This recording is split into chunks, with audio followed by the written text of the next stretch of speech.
O Evangelho segundo o Espiritismo, Allan Kardec, capítulo 4. Ninguém pode ver o reino de Deus se não nascer de novo. Ressurreição e reencarnação.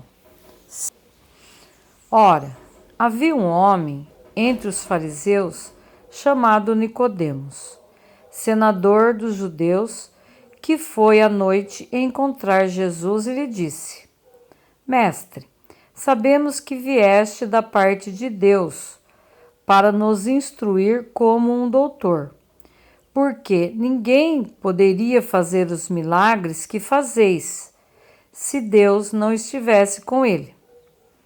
Jesus lhe respondeu: em verdade vos digo, ninguém pode ver o reino de Deus se não nascer de novo. Nicodemos lhe disse: como pode nascer um homem que já está velho? Pode ele entrar no ventre de sua mãe para nascer uma segunda vez?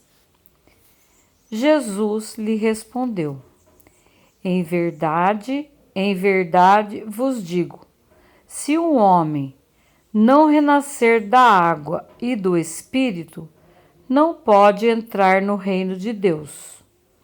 O que é nascido da carne é carne, e o que é nascido do Espírito, não vos espanteis do que eu vos disse, que é preciso que nasçais de novo. O Espírito sopra onde quer, e ouvis sua voz, mas não sabeis de onde ele vem e para onde ele vai. Ocorre o mesmo com todo homem que é nascido do Espírito. Nicodemos lhe respondeu: como isso pode se dar? Jesus lhe disse: que sois mestre em Israel e ignorais essas coisas? Em verdade vos digo, que não dizemos senão o que sabemos, e que não testemunhamos senão o que vimos.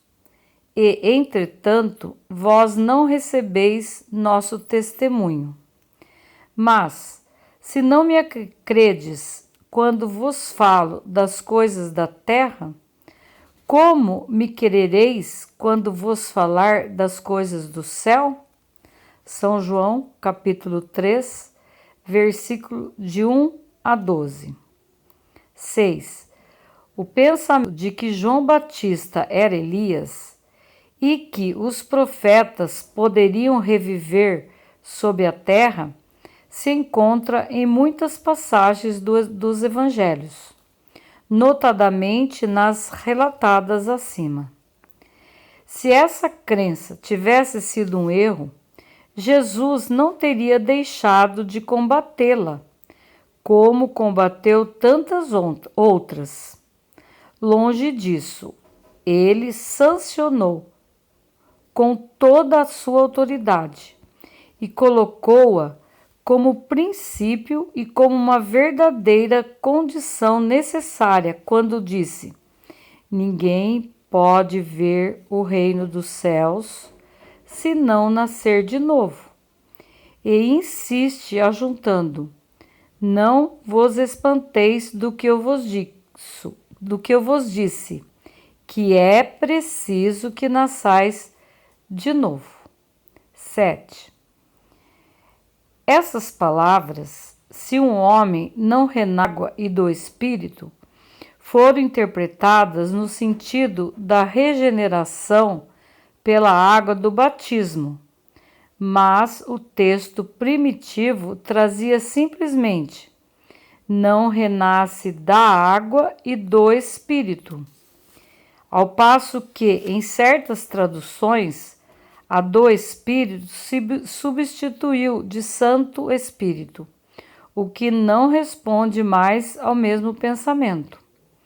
Esse ponto capital ressalta dos primeiros comentários feitos sobre o Evangelho, assim como será um dia constatado sem equívoco possível. 8.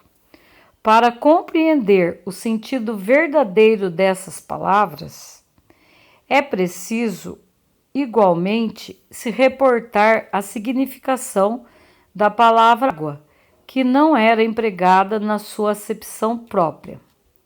Os conhecimentos dos antigos sobre as ciências físicas eram muito imperfeitos, pois acreditavam que a Terra tinha saído das águas e, por isso, consideravam a água como o elemento gerador absoluto. É assim que na Gênese está dito: o Espírito de Deus era levado sobre as águas, flutuava na superfície das águas. Que o firmamento seja no meio das águas, que as águas que estão abaixo do céu se reúnam em um só lugar, e que o elemento árido apareça, que as águas produzam animais vivos que nadem na água e os pássaros que voem sobre a terra e sob o firmamento. Segundo essa crença, a água tornara-se o símbolo da natureza material, como o espírito era o da natureza inteligente. Essas palavras, se o homem não renasce da água e do espírito, ou em água e em espírito, significam, pois, se o homem não renasce com o seu corpo e a sua alma. Nesse sentido é que foram compreendidas no princípio. Essa interpretação, aliás, está justificada por essas outras palavras. O que é nascido da carne é carne, e o que é nascido do espírito é espírito. Jesus faz aqui uma distinção entre o espírito e o corpo.